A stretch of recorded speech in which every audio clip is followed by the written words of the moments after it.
Hello everyone, good evening. কেমন আছো সকলে? আশা করি অনেক ভালো আছো। আমরাও বেশ ভালো আছি। আমি পিয়া মণ্ডল ফ্যামিলি ব্লগের পক্ষ থেকে তোমাদেরকে অনেক স্বাগত, অনেক ভালোবাসা। দেখো, একটু গিয়েছিলাম বাজারে আর নিয়ে এসেছি কত কিছু, দেখেছো? আসলে কালকে তো সরস্বতী পুজো আর তারপরের দিন ষষ্ঠী, তার জন্য সমস্ত কিছু বাজার করে নিয়ে এলাম। ফলগুলো ধুয়ে একদম ঠাকুরের সিংহাসনের কাছে রেখে দিলাম, কারণ নিচেতে রাখলে কখন বাবু পায়ে পা বা হাত লাগিয়ে ফেলবে, এঁটো হাত, তার জন্য উপরে রেখে দিলাম। এটা হলো তারপরের দিন সকালবেলা, সরস্বতী পুজোর দিন সকালবেলা। দেখো, তাড়াতাড়ি ঘুম থেকে উঠে বিছানাটা কি তুলছি, আর বাবুর দেখেছো অত্যাচার। ওর পেছনে আমাকে সারা দিন যে কত চিল্লাতে হয়, আবার ঘুম এখনও ছাড়েনি। ওই গাড়ি এসেছিলো আমাদের, নোংরা ফেলার গাড়ি এসেছিলো, তো তারই হর্নে আর কি ঘুমটা ভেঙেছে। আর এখনও অবধি আমার হাই অনবরত উঠে যাচ্ছে, দেখছো?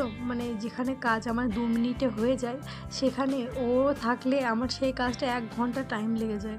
আর যদি তুমি চিৎকার করতে শুরু করো তো সারাদিন চিৎকার করতে হবে, চিৎকারের কমতি হবে না। আর এইদিকে দেখো, আমি রান্নাঘরে পুরো পরিষ্কার পরিচ্ছন্ন করে মুছামুছি করে আমার লুচি ভাজা মোটামুটি কমপ্লিট।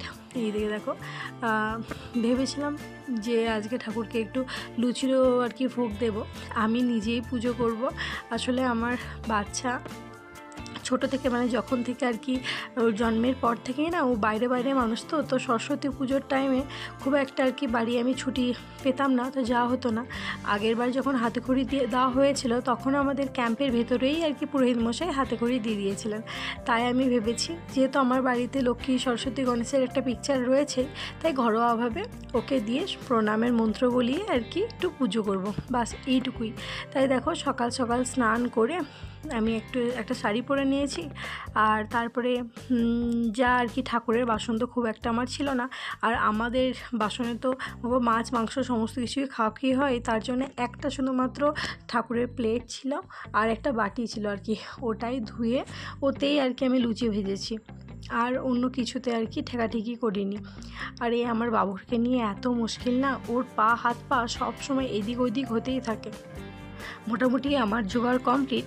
ওই ফুল, বেলপাতা, দই, তারপরে 5-6 রকম ফল, মিষ্টি, প্রদীপ, ধূপকাঠি, ওই আর কি যেগুলো আমার কাছে ছিল সেই দিয়ে ততটুকুই আর কি জোগাড় করেছি। আমি নিজের ভক্তি ভরে, আমার নিজের ভক্তিতে আর কি যতটুকু আমি করতে পেরেছি আমি করেছি। আর আমি ছোট থেকে বাবুকে চাই যে এই ঠাকুর দেবতার প্রতি একটু যাতে একটি ভক্তি আর কি ওর ভেতর থেকে আর কি আসে, সেটাই চেষ্টা করি। আসলে ছোট থেকে তো বাইরে মানুষ, তাই এই মণ্ডপে সরস্বতী ঠাকুর আর কি ও দেখেনি বললেই চলে। তাই আর কি ওর বাবা বললো বাড়িতে ওই পুজো আর কি আমরা করব, আর ওর সমস্ত বইও মা সরস্বতীর কাছে দেবে, তাহলে অন্তত ছোট থেকে আর কি ওর সেই ঠাকুরের প্রতি ভক্তিটা আসবে। আর এইদিকে দেখেছো এত চঞ্চল, 2 মিনিট 2 সেকেন্ড আর কি এক জায়গাতে বসে না। আমার ভয় লাগছে অনবরত যে প্রদীপে হাত দেবে না কিসে হাত দেবে। আমি তাড়াতাড়ি করে আর কি সমস্ত কিছু জোগাড় করে নিচ্ছি। আর এদিকে দেখো, ওকে বলছি যে দাও, ডান হাতে দাও, আর দেখেছো মন্ত্র বলছে আর বাঁ হাতে দিচ্ছে, প্রণাম মন্ত্রটা বলছে আর বাঁ হাতে দিচ্ছে। আমার কাছে শঙ্খ ছিল না, তাই আর কি এই ঘণ্টাটাই ছিল, ওর বাবাকে বাজাতে দিচ্ছিল না, তাই আমিই বাজাচ্ছিলাম। আর এইদিকে দেখেছো, একদিকে মন্ত্র বলছে ওই প্রণাম মন্ত্রটা বলছে, আর ওই হাতে একটা লাইটার নিয়ে আর কি বসে আছে। ওর বাবা টিপে পাটাও ধরে আছে যে কোনো কিছুতে পা লাগিয়ে দেবে বলে। এতটাও পরিমাণ আর কি আমার ছেলে চঞ্চল। দেখো, ওই একটুখানি আর কি আমি মন্ত্রটা আরে কুচু যুগ শোভিত মুক্তাহারে বিনা পুস্তক রঞ্জিত হস্তে ভগবতী ভারতী দেবী নমস্তুতে। লাও, এটা দিয়ে দাও, ঠাকুরকে দিয়ে দাও, ঠাকুরকে দিয়ে দাও, ঠাকুরকে দিয়ে দাও, ঠাকুরকে দিয়ে দাও, ঠাকুরকে দিয়ে দাও, দিয়ে দাও। বা ডান হাতে দিতে হয়, ডান হাতে বাস। যা, এবার চলে যাবে, তুমি চলে যাও। দেখলে তো কতটা পরিমাণ আর কি চঞ্চল। যাই হোক, আমাদের পুজো মোটামুটি হয়ে গেছে। তারপরে দেখো, আমি আমার ঘরে অন্যান্য যে ঠাকুরগুলো ছিল সেখানেও পুজো করে নিয়েছি। তাই যেহেতু তখন তো আমাকে ভালোভাবে আর কি পুজোটা করতে দেয়নি, তাই দেখো আমি একটুখানি ধূপ সন্ধে দিয়ে দিলাম ঠাকুরকে। আমার ঘরে আরও যে সমস্ত ঠাকুর রয়েছে সেই সমস্ত ঠাকুরদেরকেও ধূপ সন্ধে দিয়ে তারপরে আর কি আমি এই খাবার প্রসাদ খেয়ে খাবারটা আর কি খাচ্ছি। আর আজকে আমাদের খিচুড়ি হবে আর কি দুপুরের খাবার। সকালবেলায় ওই প্রসাদ একটুখানি লুচি ফল ওই খেয়েছিলাম আমরা সবাই মিলে আর কি। তারপরে দুপুরে ভাবছি যে খিচুড়ি করবো। আসলে আমার বাপের বাড়ির সাইডে নিয়ম বলতে সবাই ভাতই করে আর কি, কিন্তু আমার শ্বশুরবাড়ি ওই সাইডে এই সরস্বতী পুজোর দিন প্রত্যেকটা ঘরে খিচুড়ি হয়। আর এই খিচুড়িটা তারপরের দিন মানে ষষ্ঠীর দিনও আর কি খাওয়া হয় আর কি।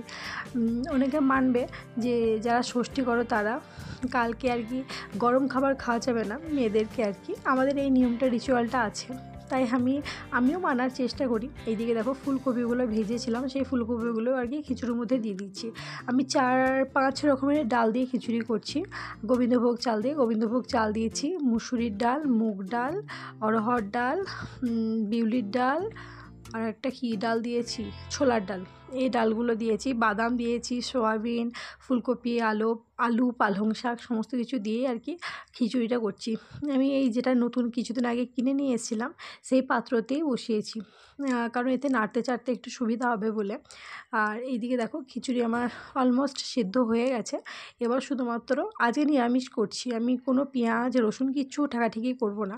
কালকে ষষ্ঠীর দিন পেঁয়াজ রসুন খাওয়া যায়, কিন্তু তাও আমি আজকে একটু নিরামিষ করারই চেষ্টা করছি। আর এইদিকে দেখো ফুলকপি আলু দিয়ে একটা তরকারির মতো করেছি আর কি, একটু কষা কষা করবো, এখনও আলুগুলো সিদ্ধ হয় নাই। দেখো মোটামুটি একটু শুকনো করেছি। তো ওর বাবা বললো যে না শুকনো খাবো না, একটু গ্রেভি রাখো। তাতেই আবার এই দেখো গরম জল বসিয়েছি। আর এইদিকে দেখেছো ওর এখন জেদ হয়েছে, ওর দোকান যাবে, কি যে আমার কি বলি। আর এইদিকে দেখো আমার এটা কিন্তু চাটনি না, কেউ ভেবো না এটা চাটনি, এটা মশলা। টমেটো দিয়েছিলাম, জিরে বাটা আর ধনে বাটা আর সমস্ত কিছু দিয়ে একটু ভালো করে কষিয়ে মশলাটা বানিয়েছিলাম এটা খিচুড়িতে দেবো বলে। এটা দিলে খিচুড়ির স্বাদ এত সুন্দর হয়ে যায়, কি বলবো। আমি একটু ভয় পাচ্ছিলাম, কারণ একবার করে ছেলের কাছে যাচ্ছিলাম, একবার রান্নাঘরে রান্না করছিলাম, ভয় লাগছিলো নুনটাও বেশি হবে কিনা, কিন্তু মোটামুটি ঠিকই মানে হয়েছে। তারপরে এইদিকে দেখো বেগুন ভাজা, আলু ভাজা, এ দেখো ফুলকপি আলুর রসা ওই তরকারিটা। আর এটাও একটা পাত্রে ঢেলে রেখেছি, আর এটা দুধটা গরম করে রেখেছি। আর এইদিকে দেখো যেটা আমরা দুপুরে খাবো সেটা এই পাত্রে রয়েছে, আর ওটা রাত্রে খাবো বলে রাখা হয়েছে, কালকে খেতে হবে ষষ্ঠীর দিন, তার জন্য রাখা হয়েছে। আর এইদিকে দেখো ও বলছে পুরো বিয়ের বাড়ির মতো রান্না হয়েছে। যাই হোক, কেমন লাগলো ভিডিওটা অবশ্যই জানিও। নতুন কোনো বন্ধু থাকলে সাবস্ক্রাইব করো। বাই।